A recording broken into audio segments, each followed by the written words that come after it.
Ok, donc là, on va devoir faire l'effet de l'eau.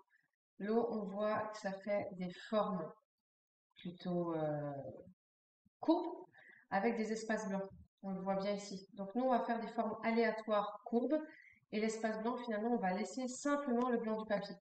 Et comme on a une surface et un sol, on voit que ce qui se passe à la surface se refait au niveau du sol, simplement en moins fort. Donc là, on prend le papier. Il va falloir faire, je vous dis, des formes ondulaires qui se collent peut-être un peu aux autres, comme on a fait pour la lave, alors plus ou moins grande, hop. Et en fait, on va laisser le blanc du papier, hop, on en fait partout. On prend en compte le fait qu'il y a la déformation de la perspective. Et une fois qu'on a ça, il faut qu'on refasse les mêmes au niveau du sol. Le sol, c'est toute cette partie-là. Tout ça, c'est le sol de ma piscine. Elle est un peu en l'air. À la rigueur, je peux colorier légèrement le sol. Le sol, ben forcément, cette tache-là, qui est comme l'eau de la piscine, donc ça, on voit que là, c'est bleu et à côté, c'est blanc. Bon, et ben là, je vais faire pareil. Je vais faire bleu, et puis je vais laisser le blanc du papier. En fait, c'est ça qui va me faire un peu l'effet eau. Je fais une pause, je colorie toutes mes taches, et je vous retrouve juste après. J'ai fini de colorier toutes mes taches. Comme on voit que sur la piscine, j'ai des fois du bleu foncé, du bleu plus clair, je vais essayer de donner aussi cet effet-là. Donc, je vais venir de temps en temps donner un effet un peu plus foncé, comme s'il y avait des petites vagues, et un peu plus clair à certains endroits. Ok. Donc ça, c'est bon. On en finira un petit peu après. Comme j'ai les taches en haut, on a dit qu'elles se répercutaient en bas, en bafouille.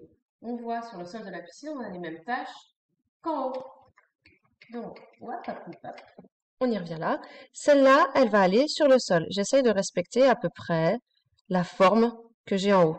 Ici, là, celle-là, elle va bien aller là. Celle-là, c'est dans le coin. Vous allez essayer de refaire à peu près les tâches. Et à un moment donné, vous n'allez pas pouvoir, c'est normal, elles se superposent. Hop, etc. Ensuite, il faut les colorier. Forcément, elles sont foncées en haut, donc elles vont être foncées en bas aussi. On a presque fini. Notre surface, elle est faite là-haut. Ok, on a l'espace blanc entre les taches d'eau, entre les zones d'eau. On les renforce un petit peu si on veut avec du crayon bleu. Et maintenant, ben, l'intérieur de la piscine, ça reste quand même colorié avec de l'eau. Il y a de l'eau à l'intérieur.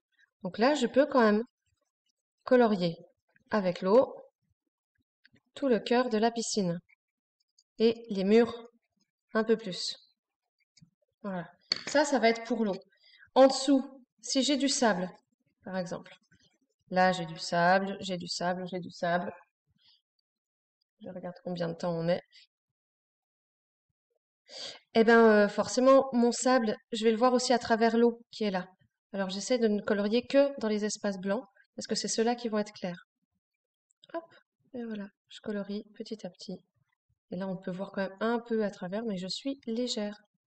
Voilà, ça c'est pour l'effet de l'eau.